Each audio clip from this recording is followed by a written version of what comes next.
Sometimes the world doesn't fall apart with a loud crash. Sometimes it shifts with a quiet choice made in a meeting room thousands of miles away.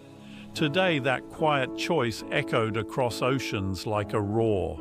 This is not only about economics. This is about pride, strength, and the invisible threads that connect nations. When a country raises its hand in defiance, it is never only about numbers written on paper. It is about the lives, the work, and the memory of its people. A tariff is never just a tariff. You can call it a percentage, a trade rule, or a line on an official report. But deep down, it is a message. It is a declaration to the world that says we know our worth and we will not allow anyone else to decide it for us. And when that tariff is 50%, it is not a small nudge. It is a thunderclap in the middle of the room, because a figure on a page may look cold, it may look calculated, but behind that figure are years of being pushed aside, years of conversations where respect was missing, years of knowing your contribution was treated as if it did not matter. A tariff this strong is not simply about trade balance, it is about restoring dignity. It is about saying we will not be treated as less. Outsiders may see tariffs as clever moves in some global chess match. But this is not chess. This is real life. It is the farmer planting seeds, the worker shaping materials, the scientist building the formula, the truck driver carrying goods, the family that depends on that paycheck to put food on their table. Every tariff touches lives unseen. When a nation raises tariffs, it is not just adjusting figures, it is testing respect. It is staring the other nation in the eyes and asking, do you value me? Do you understand what I bring to the table? Because if you don't, then this 50% is my reply. Behind every decision like this is a history of feeling overlooked. Maybe it was years of being told you'll take less because you have no choice. Maybe it was endless pressure to cut costs, to reduce quality, to cheapen skill. And maybe this moment, this tariff, is the final build-up of all those silent years. A tariff is a boundary. It is the economic way of saying, I am not here to be walked over. I am here to stand tall. There is power in that. Because boundaries, whether between people or between nations, are the birthplace of self-respect. Without them, there is no ground to stand on, only an open door for exploitation. A tariff at 50% also carries meaning beyond its numbers. It speaks to the people inside that nation as well. It tells every citizen, your work is worth guarding, your effort is worth fighting for. It becomes a call to remember that their sweat, their creativity, their long nights are not just goods to be bargained down in a market. It also speaks to the other side. It says you cannot keep pricing our products as less while we buy yours at a premium. You cannot call it a partnership if the gain is always one-sided. This is not only about trade reports, this is about fairness. And let's be honest, in the language of global politics, tariffs are never just figures. They are signals. They are symbols. They are the raised eyebrow at the table that says, I saw what you did and it cannot be ignored. They are the hesitation before signing the agreement. They are the quiet reminder that every relationship, whether personal or political, rests on fairness and collapses when one side feels cheated. So when you hear 50% tariff, don't only hear numbers, hear the story. Hear the centuries of trade where one side was told, you need us more than we need you.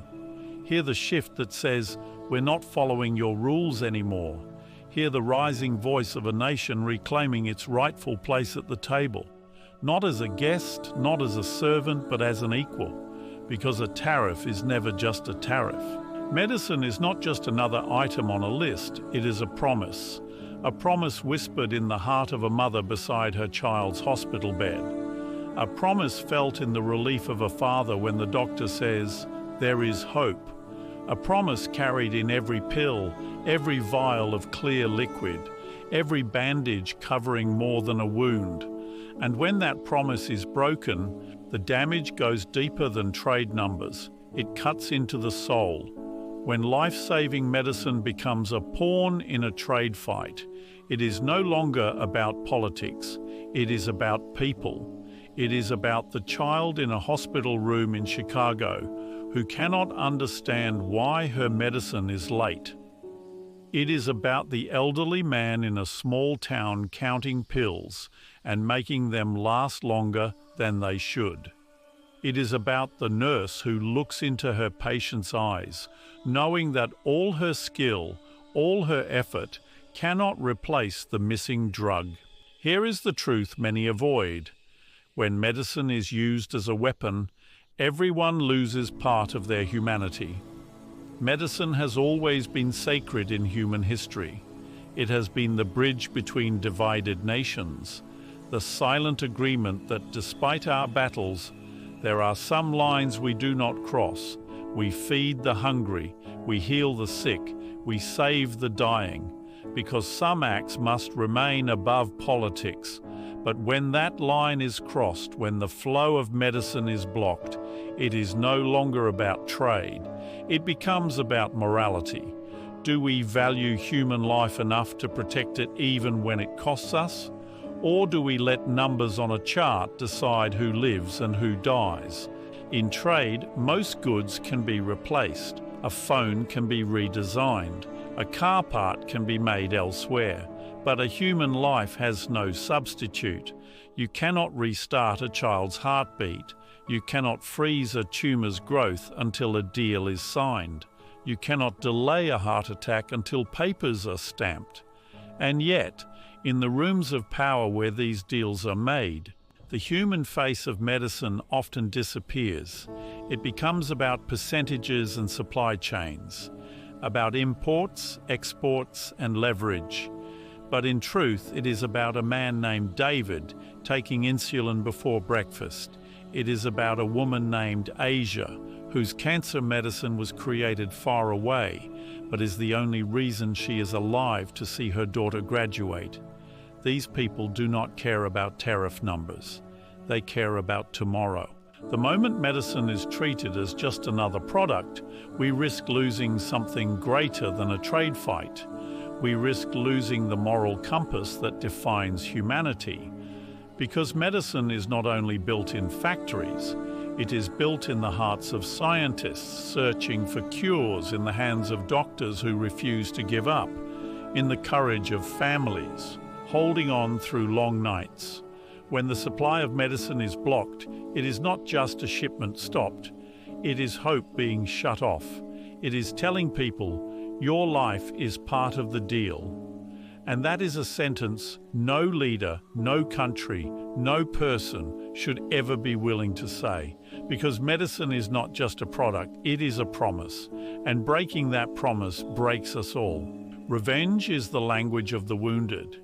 You don't need to speak it fluently to recognize it. You feel it. You feel it in the silence after an insult that cut too deep. You feel it in the pause before someone finally says enough. You feel it in choices that don't come from logic but from pain that has lived too long in the heart. Nations, like people, speak through their wounds, and sometimes that language has only one word: revenge. Revenge is never born in a single moment.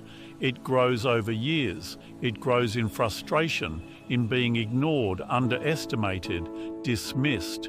It grows in the sting of broken promises, in the ache of respect withheld, denied, of watching your generosity be answered with greed. It's never just about the last straw, it's about the weight of all the straws that came before it. And when that weight becomes impossible to carry, something changes. The wound is no longer something you cover, it becomes something you wield. When a nation chooses revenge, it tells the world, we've been hurt, we've been ignored, we've been used. And now you will feel what we have felt. That is not the voice of diplomacy. That is the voice of someone who has decided that talk and negotiation are no longer enough. That is the voice of someone who believes the only way to be understood is to make the other side feel the same pain. But the truth about revenge is this: it never whispers. It comes like a storm, fast and loud, and it doesn't care what it wrecks on its way. It doesn't carefully separate the guilty from the innocent, the rulers from the ordinary people. It moves across everything because pain rarely stops to ask who deserves it. And when the wound becomes the story, it changes all else. The focus shifts from healing to harming, from building to tearing down, from the future to the past. The wound becomes the filter through which every choice is made, every sentence is spoken, every move is taken. It becomes the reason for the gathering, the tone in the address, the ink on the deal. The wound is no longer just a memory. It becomes the headline. This is dangerous because revenge is tempting. It offers the hurt a moment of strength, a chance to stand tall and declare, "You cannot treat me this way." And for that moment, it feels good. It feels justified. But revenge always demands more than it gives. It leaves behind a short taste of relief, but a longer aftertaste of emptiness. Because the cost of making another share your pain is that you must hold on to it far longer than you should. And for nations, that price can be ruinous. Entire industries can crumble. Partnerships can split. Generations can grow up knowing each other only as rivals. And the wound, the very wound that started it all, never really closes, because every act of revenge is also an act of reopening it. Yet in that instant, when the pain is raw and the pride feels cut, revenge seems like the only language worth speaking. It seems like the only way to explain the depth of hurt, the only way to force the world to see. And so leaders speak it, nations act it out, borders echo it, markets mirror it, and people, ordinary people, carry the weight of a language they never asked to use. Because when pain becomes the voice, revenge becomes the song. And once that song takes over, the wound doesn't rest quietly. In the background, it becomes the whole story. Every decision then sends ripples across seas. What happens in Delhi doesn't just stay in Delhi. It doesn't pause at the borders drawn on a map. It doesn't end at a customs gate. A single decision made in a bright room at a polished table can travel farther than the one who signed it will ever see. A paper signed in a capital can echo in a hospital hallway thousands of miles away, where a doctor must whisper, "I'm sorry, the medicine hasn't come." That same choice can creep silently into the kitchen of a small home in Texas, where a mother closes her eyes at the table, trying to hold back tears because her child's treatment has been delayed yet again. It can rest heavy in the heart of a patient in New York, gazing out of a hospital window, wondering if hope is still on its way or if it was lost somewhere between governments. We like to believe choices are contained, as if their effects stay neat and local. But life isn't neat. Trade isn't neat. Humanity isn't neat. We are bound into one another in ways that make the idea of somewhere else a lie. Somewhere else is always here for someone.